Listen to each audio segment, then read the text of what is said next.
Welcome to this episode of Abide in Me, How Jesus Models Secure Attachment with God. This series is a survey of the Gospel of Mark, looking for how Jesus models what is now called secure attachment, which is the physiological, emotional, cognitive, and spiritual experience of what is often called salvation or regeneration or being conjoined with God or enlightenment, individuation, even becoming spiritual. Through the series, we will discover the benefits of becoming securely attached with God, which is the transformation of one's life into one of joy and satisfaction. We come now to Mark chapter 15, and the whole chapter begins with Jesus being brought to trial before the Roman government, being condemned to death, and then the crucifixion, and finally his burial in a tomb, protected by a stone. This whole chapter is about the ordeal we go through to achieve secure attachment. A person who is securely attached, especially with God, does not need to defend themselves, and Jesus illustrated that. All of such a person's attention is on their inner reliance upon goodness and truth that's available to them from God, from the universe, from the flow of life. There's a stereotype that is likely to be familiar to all of us of a hermit, a monk, or a nun, one of those ancient desert fathers, who is dissociated from the world. The most advanced practitioners are not even disturbed by sensations. They don't feel pain. They do not startle. Psychologically and physiologically, that person has learned how to put all their focus on their minds so that none of the normal stimuli from the world, the electrical and chemical processes that happens when we sense something, none of that comes to their mental attention. While we all may wish to be able to do that, it is not normal and not sustainable. And I want to say that's not what Jesus was illustrating. That's not what he was modeling. Importantly for this survey, such dissociation as those practitioners does not illustrate the effects of the goodness and wisdom of being securely attached. One manifestation of a normal, useful state of secure attachment can certainly be silence, as Jesus modeled. It's a non-reaction to some circumstance. One's focus is then indeed on inner spiritual principles of goodness and truth, while the mind is still fully engaged with the world. Jesus describes this as being in the world, but not of the world. That's what he was doing at the trial before Pilate. The benefit of secure attachment here is that I won't get sucked into someone else's distress, their anger or fear or caretaking. I won't argue with someone's manipulative questions. I will even have the equanimity to respond to their misunderstandings or even their lies with the truth in a way that, in fact, disarms them. I can do this because my secure attachment with God, my higher power, and with my authentic self and with others is operative. I'm able to remain focused on the inner reality of being loved by God, of being in the flow of love, and so being carried along the path with joy. The lies that are being told about me make me sad for those who tell them and for those who believe them. I am present to the harm those lies are doing to the liars and to those who are being manipulated by the lies. And I continue in the peace of non-permanency and a trust in the divine providence. It is difficult to explain not being disturbed by threats to my spiritual or physical life. I have learned to distinguish threats to my life from other kinds of threats.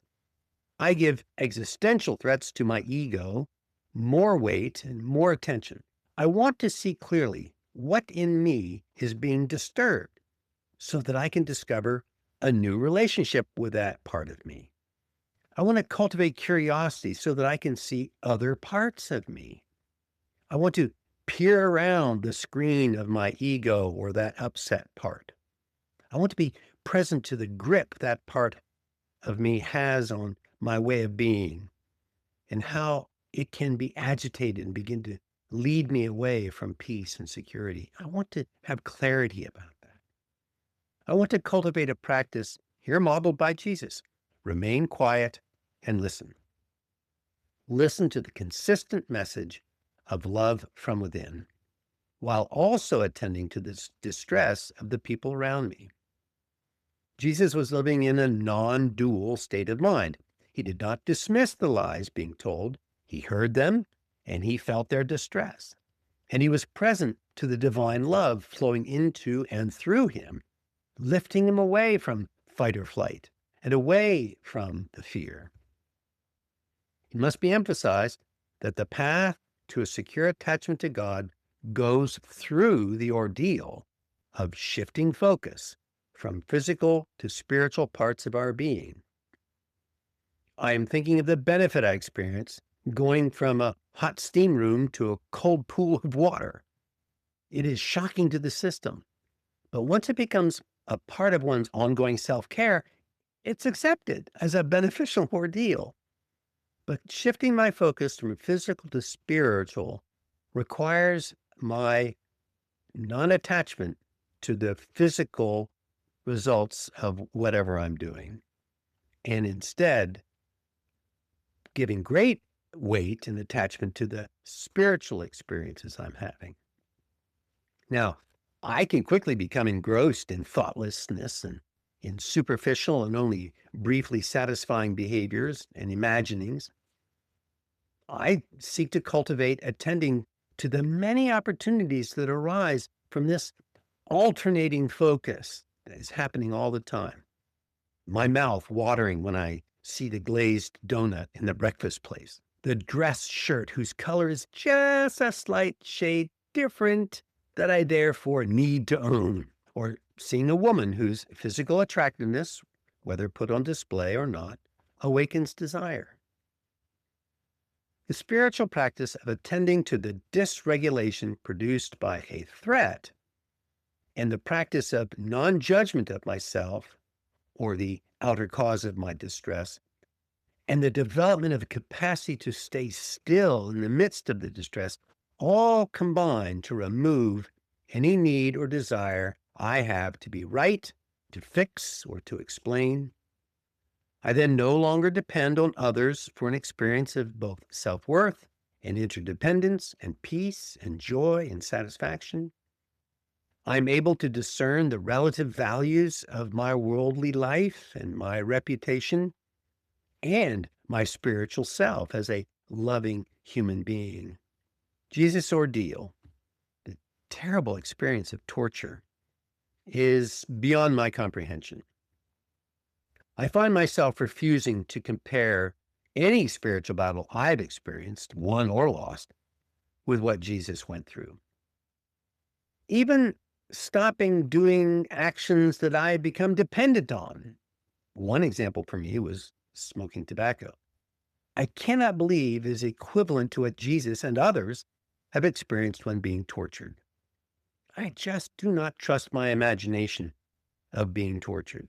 The story is so awful to me that a part of me continues even to question the historicity of the crucifixion story. How could such a horrible thing be in the story, except as a manipulative effort by some Christian in name only, who simply loves control and wants me to feel badly?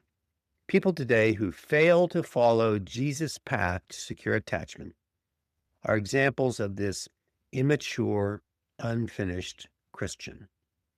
They regularly demand obedience to traditions, guilt to or shame to what has happened in the past, and obedience to purity rules in order to become part of the tribe. They completely miss the point Jesus is making. And yet the gospel includes the crucifixion as a necessary part of the journey to the completion of Jesus' mission.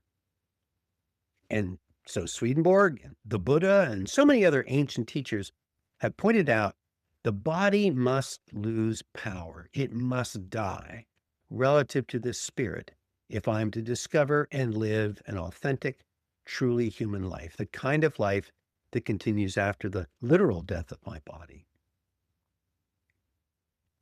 Chapter 15 ends with Jesus being buried and secured in a guarded tomb, making it absolutely clear that he actually died, and there's no way for his body to be taken away secretly, setting us up for the resurrection story. I am left with the notion that my transformation, the development of a secure attachment, is not some trick. It's not a sleight of mind. There's no action I can take to move myself from one place to another. There is no way to avoid going through the ordeal of changing my focus from physical to spiritual, from letting go of desire for control of the results to actually trusting the process, to living in the moment, even though it is impermanent. And there's a part of me that will always worry about that. That is what we have to go through in order to achieve this new, transformed life. I am not in charge of the changes in me.